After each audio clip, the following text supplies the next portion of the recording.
আকাশবাণী খবর পড়ছি নমামি বসুরুদ্র। প্রথমে বিশেষ বিশেষ খবর। প্রধানমন্ত্রী বলেছেন, বর্তমান সময় ভারতেরই সময় এবং ভারতের ওপর বিশ্বের আস্থা প্রতিনিয়ত বৃদ্ধি পাচ্ছে। ঐতিহাসিক রাম মন্দির নির্মাণ এবং রামলালার প্রাণ প্রতিষ্ঠা নিয়ে লোকসভায় আজ আলোচনা হবে। সরকারি পরীক্ষায় অনিয়ম প্রতিরোধ বিল 2024 সংসদে অনুমোদিত হয়েছে। পাকিস্তানের সংসদীয় নির্বাচনে প্রাক্তন প্রধানমন্ত্রী ইমরান খানের দল তেহরিক ই ইনসাফ পিটিআই এর সহযোগী নির্দল প্রার্থীরা সর্বাধিক আসনে জয়লাভ করেছেন। বক্সিংয়ে কমনওয়েলথ গেমসে সোনা জয়ী অমিত পাঙ্ঘাল এবং জাতীয় চ্যাম্পিয়ন সচিন 75তম স্ট্র্যাঞ্জা স্মারক বক্সিং প্রতিযোগিতার সেমিফাইনালে উঠেছেন। আসছি বিস্তারিত খবরে। প্রধানমন্ত্রী নরেন্দ্র মোদী বলেছেন, বর্তমান সময় ভারতেরই সময় এবং ভারতের ওপর বিশ্বের আস্থা প্রতিনিয়ত বৃদ্ধি পাচ্ছে। নতুন দিল্লিতে গতকাল টাইমস গ্লোবাল বাণিজ্য শীর্ষ সম্মেলনে শ্রী মোদী বলেন, বিশ্বের বিভিন্ন দেশের রাজনৈতিক ও অর্থনৈতিক বিশেষজ্ঞদের মতে গত 10 বছরের উন্নয়নের পথে ভারতের আমূল রূপান্তর ঘটেছে। भारत का समय है, दिस इज इंडिया टाइम और पूरे विश्व का भारत पर ये विश्वास लगातार बढ़ रहा है। दावोस में भी भारत के प्रति अभूतपूर्व उत्साह देखा गया है। आज दुनिया के हर डेवलपमेंट एक्सपर्ट ग्रुप में चर्चा है कि भारत 10 साल में ट्रांसफॉर्म हो चुका है। भारत की सफलता को लेकर दुनिया में ऐसा पॉजिटिव सेंटिमेंट शायद ही कभी किसी ने अनुभव किया हो। ভারতের প্রতি বিশ্বের অন্যান্য দেশের এই মনোভাব ও দৃষ্টিভঙ্গি আগে কখনো দেখা যায়নি বলে প্রধানমন্ত্রী দাবি করেন। সময় মতো বিভিন্ন পরিকল্পনা ও প্রকল্প রূপায়ণই তাঁর সরকারের প্রকৃত পরিচয় বলে প্রধানমন্ত্রী জানান। 2024-25 অর্থবর্ষের অন্তর্বর্তী বাজেট প্রসঙ্গে শ্রী মোদী বলেন, বিভিন্ন গণমাধ্যম ও অর্থনৈতিক বিশেষজ্ঞরা এই বাজেটের ভূয়সী প্রশংসা করেছেন। প্রধানমন্ত্রী আগামীকাল মধ্যপ্রদেশ সফরে যাবেন। সেখানে তিনি ঝাবুয়ায় 7,300 কোটি টাকারও বেশি মূল্যের বিভিন্ন উন্নয়নমূলক প্রকল্পের উদ্বোধন ও শিলান্যাস করবেন। আহার অনুদান যোজনার আওতায় 2 লক্ষ মহিলা উপভোক্তাকে শ্রী মোদী আহার অনুদানের মাসিক কিস্তির টাকা প্রদান করবেন। এই প্রকল্পে মধ্যপ্রদেশের বিভিন্ন অনগ্রসর ও উপজাতি মহিলাদের পুষ্টিকর খাদ্যের জন্য প্রত্যেক মাসে 1,500 টাকা করে দেওয়া হয়ে থাকে।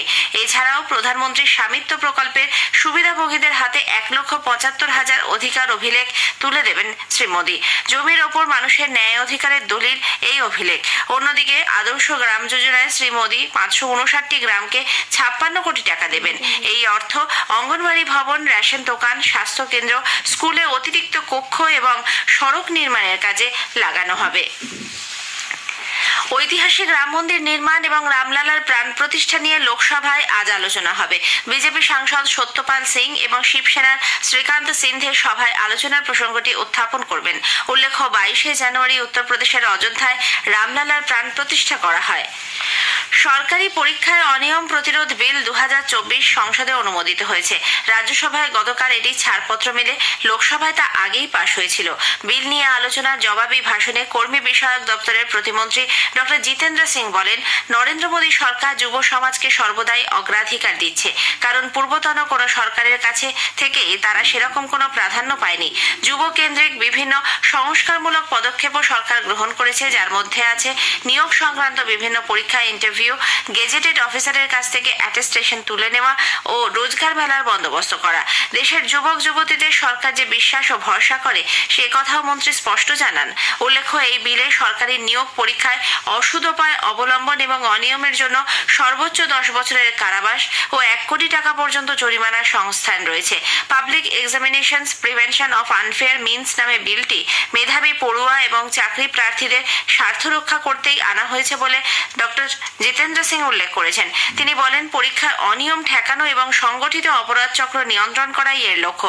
ছাত্রছাত্রী এবং চাকরি প্রার্থীরা প্রস্তাবিত আইনের আওতায় আসবেন না বলেও কেন্দ্রীয় মন্ত্রী জানান। তৃণমূল কংগ্রেসের আবির বিশ্বাস, বিজেপির দীনেশ শর্মা, ডিএমকের পি উইলসন, এনসিপির ফৌজিয়া খান, এআইডিএমকের এম থাম্পুরাই এবং সিপিআই এর সন্দেশ কুমার পি অন্যদের মধ্যে আলোচনায় অংশ নেন। পাবলিক এক্সামিনেশন বা সরকারি পরীক্ষা বলতে সংঘ লোক সেবা আয়োগ বা UPSC, staff selection SSC, railway recruitment board, national testing agency পরিচালিত এবং কেন্দ্রীয় সরকারের বিভিন্ন দপ্তরের পরীক্ষার কথা বলা হয়েছে। জম্মু কাশ্মীর স্থানীয় সংস্থা সংশোধনী বিল 2024 এবং জম্মু কাশ্মীর তপশিলি জাতি উপজাতি বিষয়ক সংবিধান সংশোধনী বিল সংসদে অনুমোদিত হয়েছে। রাজ্যসভায় গতকাল তা গৃহীত হয়। লোকসভায় আগেই এটি পাশ হয়েছিল। জম্মু কাশ্মীর স্থানীয় সংস্থা সংশোধনী বিল 2024-এ 1989 এর জম্মু কাশ্মীর পঞ্চায়েতি আইন, 2000 সালের জম্মু কাশ্মীর পুর আইন এবং জম্মু কাশ্মীর পীড়ন নিগম আইনের কিছু সংস্থান পরিবর্তনের কথা বলা হয়েছে।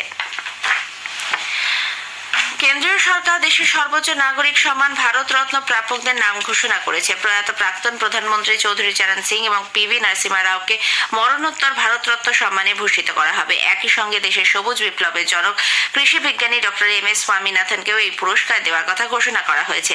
প্রধানমন্ত্রী নরেন্দ্র মোদী সরকারের এই ঘোষণার পর বলেন, বিশিষ্ট শিক্ষাবিদ এবং রাষ্ট্রনেতা নরসিমহা রাওয়ের অবদান অবিস্মরণীয়। দেশকে অর্থনৈতিক উন্নয়নের দিশা দেখানোর বিষয়ে তাঁর দৃঢ় পদক্ষেপ দেশবাসী আজও স্মরণ করে।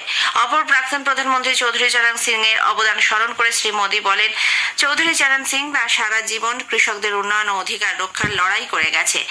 একই সঙ্গে কৃষি বিজ্ঞানীর সবুজ বিপ্লবের জনক ডক্টর এম.এস. স্বামীনাথনে কৃষি ও কৃষি কল্যাণ কাজে যে কাজ করেছেন প্রধানমন্ত্রী তার প্রশংসা করেন। ভারতীয় নির্বাচন কমিশন ইসিআই জানিয়েছে, আসন্ন লোকসভা নির্বাচনের আগে দেশে প্রায় 97 কোটি ভোটদাতা নথিভুক্ত হয়েছেন। এটিকে বিশ্বের বৃহত্তম ভোটদাতাদের নথিভুক্তিকরণ হিসেবে অভিহিত করেছে কমিশন। 2019 সালের ভোটারদের তুলনায় এই সংখ্যা 6% বেশি। নতুন ভোটারদের মধ্যে বেশিরভাগই মহিলা, যুব এবং বিশেষভাবে সক্ষম ব্যক্তি। এই খবর আপনারা শুনছেন আকাশবাণী থেকে। পাকিস্তানের সংসদীয় নির্বাচনে জেলবন্দি নেতা প্রাক্তন প্রধানমন্ত্রী ইমরান খানের দল তেহরিক ইনসাফ পিটিআই এর সহযোগী নির্দল প্রার্থীরা সর্বাধিক আসনে জয়লাভ করেছেন। তবে কোনো দলই পূর্ণ সংখ্যাগরিষ্ঠতা লাভ করতে পারেনি। পাকিস্তানের নির্বাচন কমিশন সূত্রে জানা গেছে, পিটিআই সমর্থিত নির্দল প্রার্থীরা শেষ খবর পাওয়া পর্যন্ত 99টি আসন দখল করেছেন। 70টি আসনে পাকিস্তান মুসলিম লীগ নওয়াজের দল রয়েছে দ্বিতীয় স্থানে।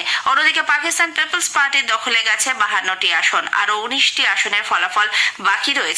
উল্লেখ্য, নির্বাচনকে ঘিরে হিংসা ও প্রাণহানির ঘটনা এবং মোবাইল পরিষেবা বন্ধ রাখার বিষয়টি ব্যাপক সমালোচিত হয়েছে। সেনাবাহিনী সূত্রে খবর, সারা দেশে ভোট প্রক্রিয়া চলাকালীন কমপক্ষে 12 জনের মৃত্যু হয়েছে, আহত 39 জন। বিদেশমন্ত্রী ডক্টর এস জয়শঙ্কর বলেছেন, দীর্ঘমেয়াদী চুক্তির সংস্থানগুলি মেনে না চলা হলেই অস্থিরতা বৃদ্ধি পায়। অস্ট্রেলিয়ার পার্থে 7ম ইন্ডিয়ান ওশেন কনফারেন্সের মূল ভাষণে গত সন্ধ্যায় ডক্টর জয়শঙ্কর বলেন, বিশ্বের নানা প্রান্তে উদ্ভূত চ্যালেঞ্জগুলির প্রত্যক্ষ প্রভাব ভারত মহাসাগরীয় অঞ্চলে প্রতিফলিত হচ্ছে। We see the Indian Ocean Rim Association, IORA, fostering cooperation and sustainable development.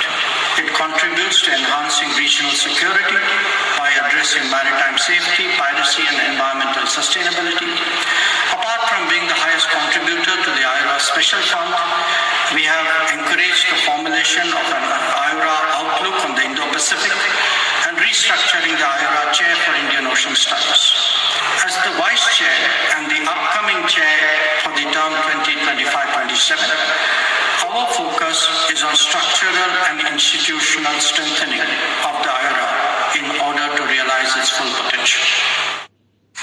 আসিয়ানের মহাসচিব ডক্টর কাও কিম হাওরান আগামীকাল 5 দিনের সফরে ভারতে আসছেন। বিদেশ মন্ত্রক জানিয়েছে, আসিয়ানের মহাসচিব ভারতের বিদেশ মন্ত্রীর সঙ্গে দিল্লিতে সাক্ষাৎ করবেন। তিনি গয়াতে মহাপ্রতি মন্দির চত্বর ঘুরে দেখবেন। রাজগীরের নালন্দা বিশ্ববিদ্যালয়ে একটি সেমিনারেও তিনি ভাষণ দেবেন। বক্সিং এর কমনওয়েলথ গেমসের সোনাজয়ী অমিত পাঙ্ঘাল এবং জাতীয় চ্যাম্পিয়ন সচিন 75তম স্ট্র্যান্ডজার স্মারক বক্সিং প্রতিযোগিতার সেমিফাইনালে উঠেছেন। বুলগেরিয়ার সোফিয়ায় গতকাল 51 কেজি বিভাগে অমিত মঙ্গোলিয়ার আলদারিক্স বাতুলকাকে 5-0 হারিয়ে দেন। অন্যদিকে 57 কেজি বিভাগে সচিন জর্জেরিয়ার কাপানাদাস জিওর্জিকে 5-0 হারিয়ে দিয়েছেন। আজ সেমিফাইনালে অমিত তুরস্কের স্যামদ গুরমুস এবং সচিন ইউক্রেনের আব্দুর রাইমভ আইদারের মুখোমুখি হবেন। এদিকে ভারতের বিশ্ব চ্যাম্পিয়ন নিখাত জারিন ও অরুন্ধতী চৌধুরী আগেই সেমিফাইনালে পৌঁছেছেন। ভারতের সুমিত নাগাল চেন্নাই ওপেন এটিপি চ্যালেঞ্জ টেনিসের প্রতিযোগিতা পুরুষদের সিঙ্গলসে সেমিফাইনালে উঠেছেন। শীর্ষ বাছাই সুমিত গতকাল চেক প্রজাতন্ত্রের ডমিনিক পালানকে 6-3, 6-3 পরাজিত করেন। সেমিফাইনালে আজ তিনি তৃতীয় বাছাই চেক প্রজাতন্ত্রের দালিবোর সাবারসিনার মুখোমুখি হবেন। শেষ করার আগে খবরের বিশেষ কিছু অংশ আরো একবার।